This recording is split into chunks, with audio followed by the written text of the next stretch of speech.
Welcome back. You're watching our live and continuing coverage of the Chinese president's visit to India. We've heard from the Ministry of External Affairs. For the first time, Syed Akbaruddin, spokesperson in the Ministry of External Affairs, saying that the Chinese incursions into the Indian held territory along the line of control will be taken up in the meeting between Prime Minister Modi and the Chinese president. Let's listen to Syed Akbaruddin. If you listen carefully to what Syed Akbaruddin says, he mentions that this matter, General Mehta, has been taken up yesterday itself. That Prime Minister Modi has brought this to the notice of the Chinese president. He does say that in the comment that he just made. Yeah, I mean that the opportunity for that conversation yesterday in Ahmedabad, when the two of them spent so much of time together, must have been there. But these matters, this is not an occasional or a casual matter to be talked yesterday over in the Gandhi ashram. This is a serious matter. This is the first time, unprecedented, that you have a presidential visit in New Delhi, and then in Chumar and in that area of Ladakh, you have 3 simultaneous intrusions, 1,000 soldiers, PLA, and of course civilians all together. So I think this matter is not, it's all very well for the spokesperson to say that the matter has been raised at the highest level. The point should be brought out that this has never happened before. When the Chinese Prime Minister came last year, a similar incident was happening at Depsang. That went on for 19 days. The foreign minister of the then, Salman Khurshid, went to Beijing, and by the time the Prime Minister came to Delhi, the Chinese Prime Minister Le Quang, the intrusion had been called off. That is not happening. And the question to ask is, why is that not happening? Why is that not happening? I want to bring in Jaidev Ranade, former RAW officer, crack counterintelligence salute, and I want your sense, sir, on the message that China is sending. The fact that there is a big incursion, the fact that troops are having to be rushed to ensure that we have reinforcements in the area where this incursion has taken place. There's a battalion strength of Chinese personnel who've marched into Indian soil. What are you making of this blatant violation?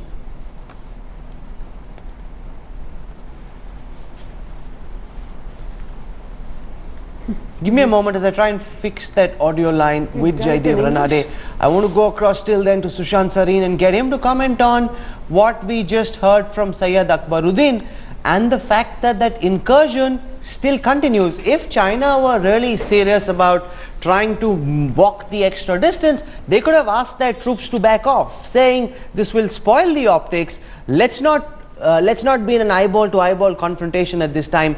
Let the Chinese president talk unhindered to the Indian Prime Minister. They're not doing that, Sushant.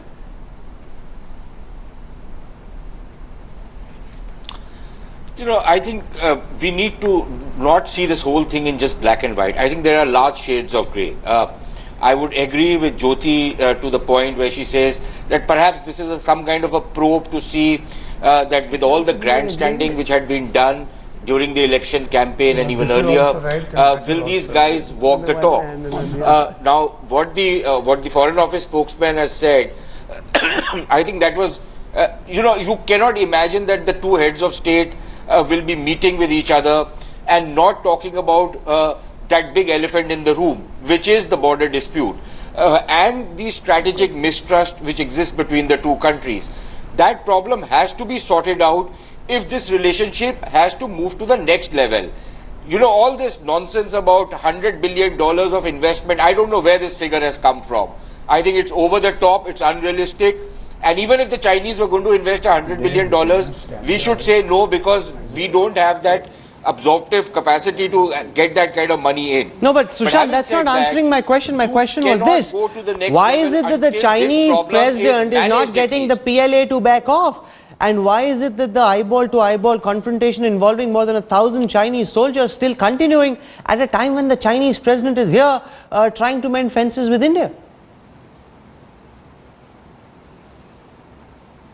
Look, I can't speak for what the Chinese are trying to do, but let me just say one thing. And this is, because we are all speculating right now, we have very sketchy information. My point is that if I go by a report which appeared in the Indian Express yesterday on the front page, which said that for the last couple of months, there has been very, very aggressive patrolling from the Indian side. Now, could this be some kind of a response to that kind of an activity from the Indian side? I don't know. We are speculating. I think everybody on this panel is speculating and trying to make sense of what is happening. We don't have all the facts in hand.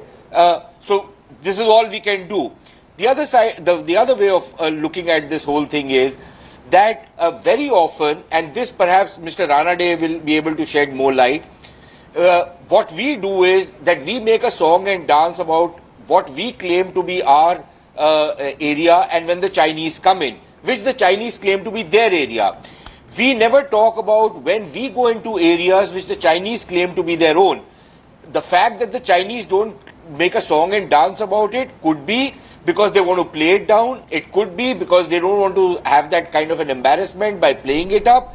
We don't know what those reasons are. Perhaps Mr. Ranade, who's a very old China hand, might be able to shed more light on that.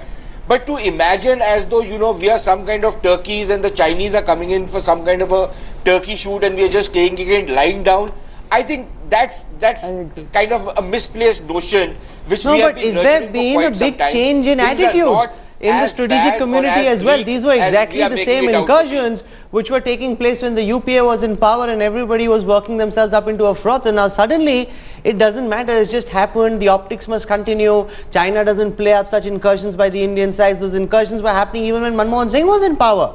There is something deeply wrong with the fact, Jyoti, that there's a 5-kilometer incursion taking place when the Chinese president is in India.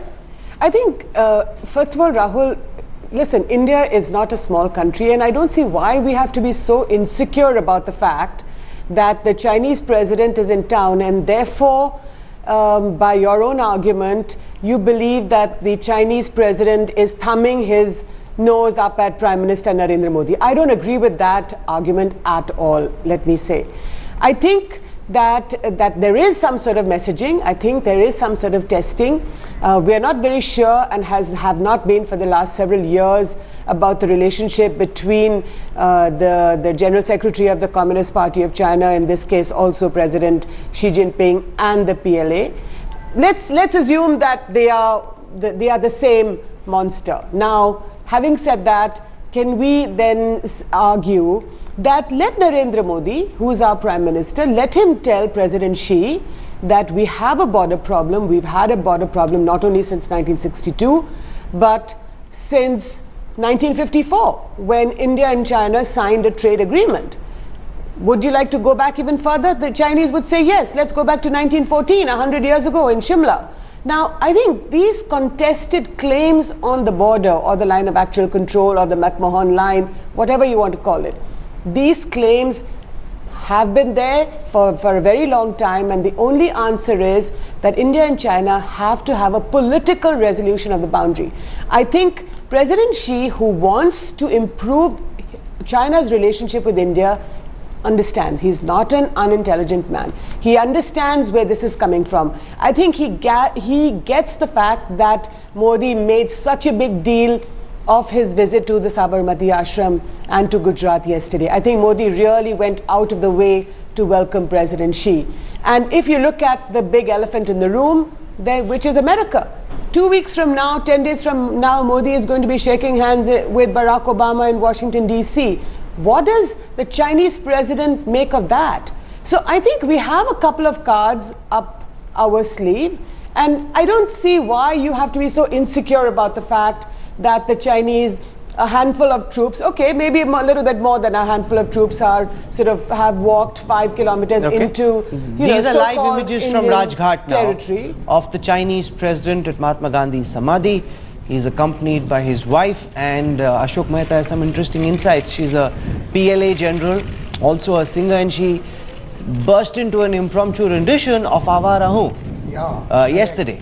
That charmed everyone in Sabarmati. And she looks as smart in uniform as she does in this white apparel. She's considered one of the trendsetters in Beijing. That's and a in very China. chauvinistic thing to say. No, I'm sure she looks smart. I'm praising, come on, Jyoti. Okay. I'm saying good things about her. No, but Chinese leaders don't usually have wives like who... Michelle Obama. She's regarded as... But that's true, Jyoti. Without being chauvinistic, Chinese leaders don't really have wives who have a public persona. So She, in isn't that sense, is an exception. Isn't that the new China? Listen, I think you have to give credit where it's due. Here is the Chinese president really smartly turned out in suit, and remember, he's not wearing a blood red tie with yellow stars on it. Yesterday he even wore the Bankala jacket, the Nehru jacket, remember, that Narendra Modi gifted him. And his wife, she's really smartly turned out, as General Mehta just said.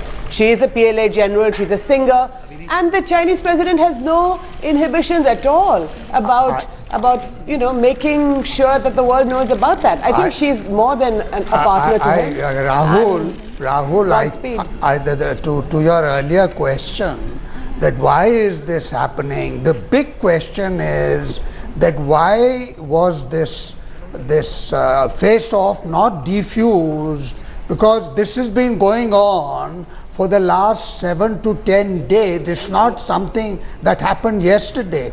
They've had 2 flag meetings. Even over those flag meetings, the Chinese side took 2 days to respond. So I think there's been some failure. And even in that flag meeting, no resolution was forthcoming. I want to go across to Jaidev Ranade, one of India's top experts on China, a man who understands every move of the dragon more closely than most other observers. And I want your sense, Mr. Ranade, of the message that China is sending. Is this an attempt to try and focus squarely on the border dispute to ensure that Prime Minister Modi understands that everything else comes later? China is sending a message that first let's try and see where we stand on the border dispute. What's the message China is sending by refusing to de-escalate this incursion, sir? I think the Chinese are very clearly sending a message that they have certain claims on the border which they are not going to back off from. And if we look back a bit, just before Hu Jintao came here in 2006-2007, their ambassador here spoke about the whole of Arunachal Pradesh being a part of China. After that, just before Li Keqiang's visit, there was the intrusion of the Depsang plains, and now we have this.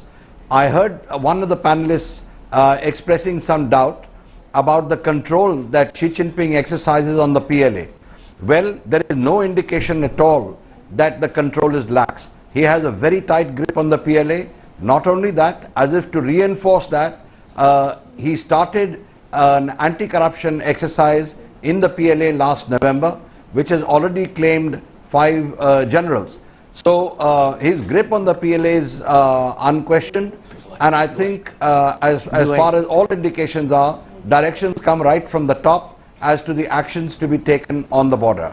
So there is a message that on the border issue, China will not yield, but as for the rest, let us engage and move ahead. There's a blog here on the Council of Foreign Relations which says that this year, Chinese transgressions into Indian soil have averaged more than a day a year. More than every single day there's been more than 1 incursion. That's the average, more than 1 a day through this year. 426 Chinese incursions.